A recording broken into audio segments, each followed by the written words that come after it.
Hi guys, and welcome back to Claire's Clues.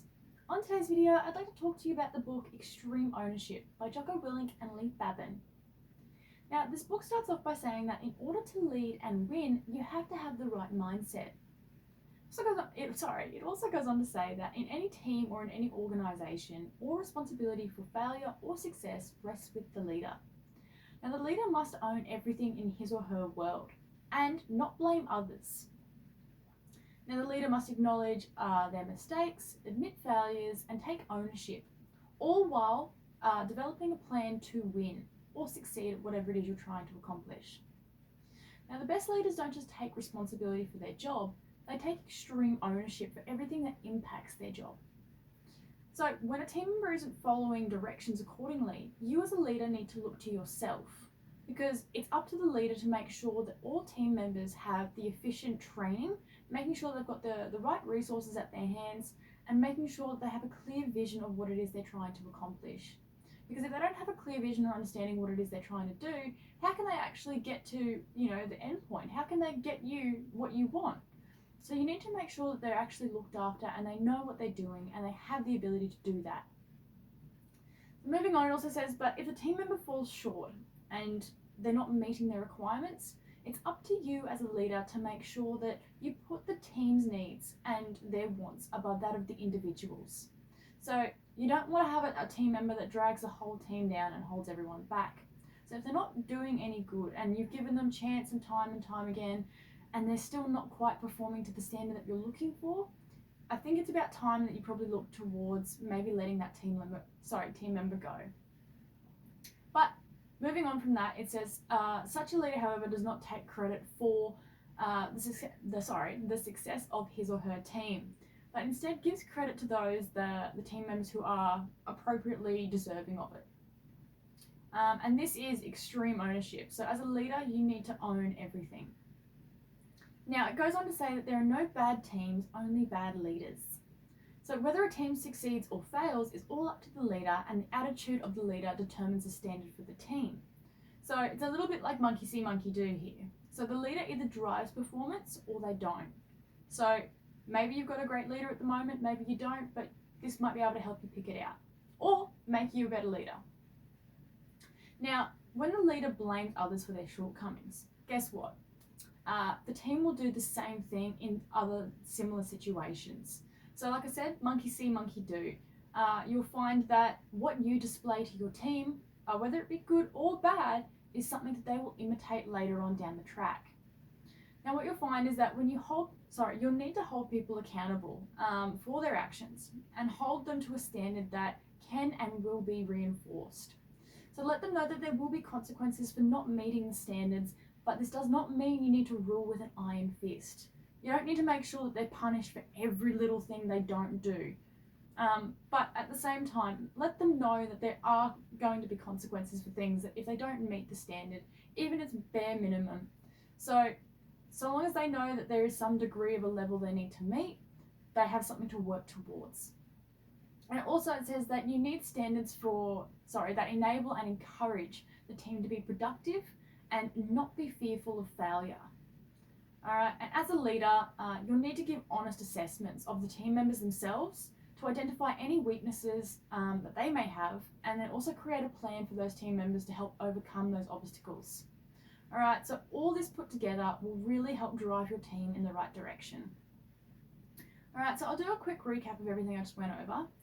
It starts off, like I said, that in order to lead and win, you really need to have the right mindset, because everything starts off in the mind. You need to make sure that you have a clear vision of what it is you want to achieve, and then be able to clearly explain that and put that onto your team so that they can help you get there.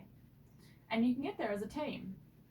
And it also goes on to say that on any team or in any organisation, all responsibility for success or failure rests with the leader. Now, it also goes on to say that the leader must own everything in his or her world and take responsibility, but not blame others. Sorry, guys. Because what you'll find is by blaming others, you're setting up the standard for your team members to just do the same thing. When you pull them aside and say, hey, look, this happened, and they go, oh no, look, it was Stacey's fault. She did something that, impacted me. instead of taking responsibility. So you want to set up team members to be almost just like you. They want to have the ability to step forward and say, look, I did something wrong. I take complete ownership of it. Whatever consequences there may be, I am at fault for this. And you want to set that up so that is the standard that they're looking for. Now it goes on to say that the leader must acknowledge mistakes, admit failures, and take ownership of them, while also developing a plan to win. Now it's all good and well, fixing the little things and making sure that, any mistake that was made, that was fixed up, and if someone, didn't do quite well at something else, that, they're willing to admit to it. But if you don't have a plan to succeed or to win, then you're not necessarily going to be moving in the right direction or moving forward at all. If anything, you might just be back where you started. So make sure you're developing a plan to win, regardless of what's going on. Now, the best leaders don't just take responsibility of their job, they take extreme ownership of everything that impacts their job. And this includes outside factors as well, things that they might not have immediate control over, but try to have influence on. Now, when a team member isn't following direction accordingly, it's you as a leader who is responsible to look to yourself first. It's not necessarily that it's a team member's fault, it's more than likely that you didn't give them a clear understanding of what it is they needed to achieve or accomplish. Now, with that being said, you also need to make sure as the leader that your team members do have the right training or appropriate training, along with the right resources, and a clear understanding of the vision or the goal of mind that they're trying to achieve. Now, moving on from that, it says if a team member is still falling short of the requirements, then it's up to the leader themselves to make sure that they put the team above that of the individual. So you need to make sure that no matter what, you're not putting one person's needs or wants above that of the others. Because what you'll find is that it's the team that drives you forward, not the individual. And at this point in time, it is it's on the leader. It's extreme ownership at this point. So such a leader, however, does not take responsibility for the success of his team, but instead what you'll find is that they give the credit to the team members that basically those who have performed accordingly and have actually met the standard or helped the team succeed at whatever it is they're trying to accomplish. Now, moving on, it says there's no bad teams, only bad leaders. So again, it's all on the leader. Everything that goes right and everything that goes wrong is all up to them. So whether a team succeeds or fails is all on the leader, and that of the attitude of the leader, because the attitude of the leader sets the standard for those in the team. So what you'll find is that the leader will either drive performance or they won't. They either have a goal in mind that they want to achieve, and they're making sure that their team is in the right track to be able to achieve that or accomplish it. Or they're hands off and they just, let the team run wild, see what happens, which is a bit of a risky way to do things. And moving on, it also says that when the leader blames others for their shortcomings, what you'll find is the team will start to do the same thing. Now, this is monkey see, monkey do, something that we've all been, taught or we've heard before or learnt somewhere.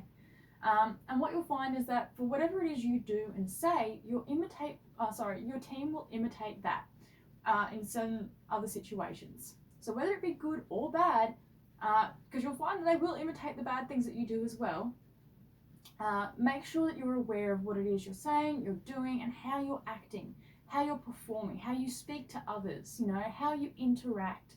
Make sure that you're aware of everything that you're doing, because it will be picked up. Now, it might only be minor little things, but those things over time will start to add up and it'll start to eat away at the team. So make sure that you're aware.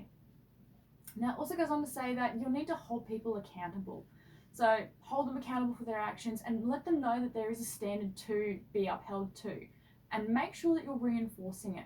Let them know that there will be consequences for not meeting that standard, but that doesn't necessarily mean that you need to rule with an iron fist. It doesn't mean that you need to, take them out into the office and say, hey, look, I think you're not doing this properly, so if you don't, I'm going to fire you.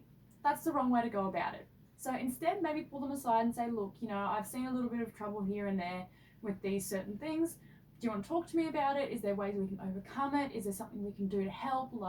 Make sure you're working with the person and giving them an opportunity to do better.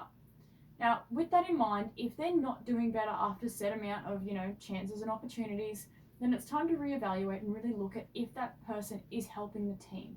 Are they an asset to the team or are they a liability? Now moving on, it says that you need standards that enable and encourage your team to be productive and not fearful of failure. You want them to produce results and not feel as if that if they don't, they're going to be, fired, or they're going to lose their job or their position, or, everyone's going to not like them or not talk to them, because that's not fair. That puts them in a position where they might struggle to do something and then they're too scared to ask for help, or they're too worried that if they do, they'll be seen as weak, or, they're not as good of an asset as they thought they might have been. So instead of doing that, maybe just say, look, I think you're best suited for this. If you have any worries, any troubles, maybe talk to me, let me know, we can work something out. Now, moving on, it also says that as a leader, you'll need to give honest assessments of your team members and identify any weaknesses that they may have. So this means that you also need to help create a plan to overcome any obstacles that they might have in their life or to do with work. Because in order for them to move forward and be able to be part of the team and be productive, they're going to need someone that can help them overcome any obstacles they've got going on.